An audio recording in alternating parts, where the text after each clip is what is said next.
You better not say that. That's what we reporters covering COVID were told.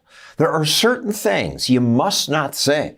For example, MSNBC told us. From a certain corner of the right is this theory that the coronavirus, quote, escaped from the lab.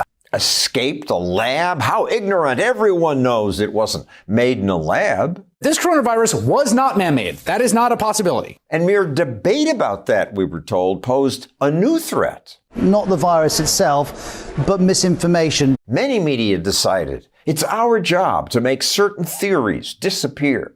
One theory that just won't go away is that this virus came from a Chinese lab.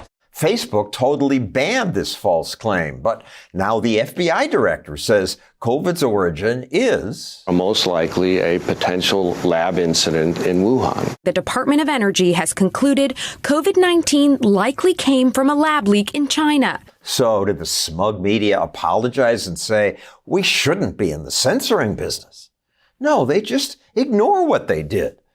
The closest to an admission of guilt we found was this from Chris Hayes. I have to say, there's a kernel of truth to the idea that some folks were too quick to shut down the lab leak theory. Media imposed similar bans on what you could say about masks when Senator Rand Paul made this true statement. The masks don't work very well, particularly the cloth mask. YouTube suspended him, and Facebook throttled the reporting of science journalist John Tierney when he pushed back against forcing kids to wear masks. More than 10,000 parents said that masks were giving their kids headaches, making it harder for them to concentrate. Partly false, said Facebook, while cutting him off.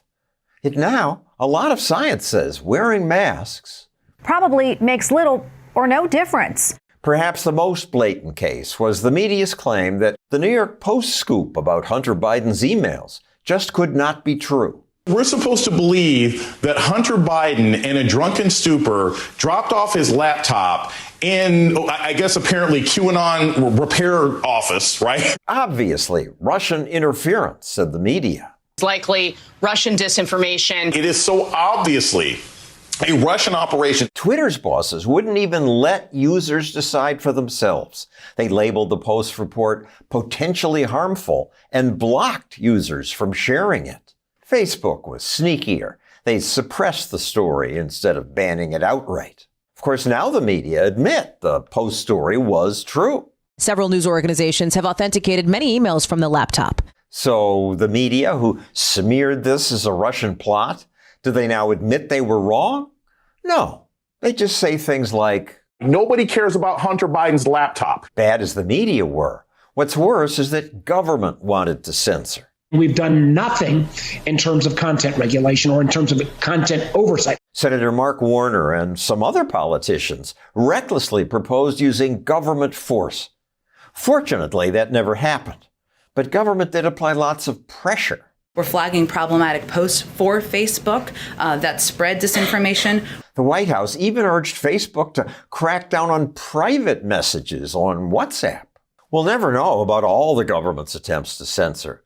But now that Twitter's new CEO opened his books, we can see some of the things government tried to do. Moderation requests from every corner of government, from the FBI, the DHS, the HHS, DOD, the CIA and State Department, and even individual politicians. Maine Senator Angus King's staff complained about accounts that were anti-King. Congressman Adam Schiff's office asked Twitter to remove content, suspend many accounts, and suppress search results.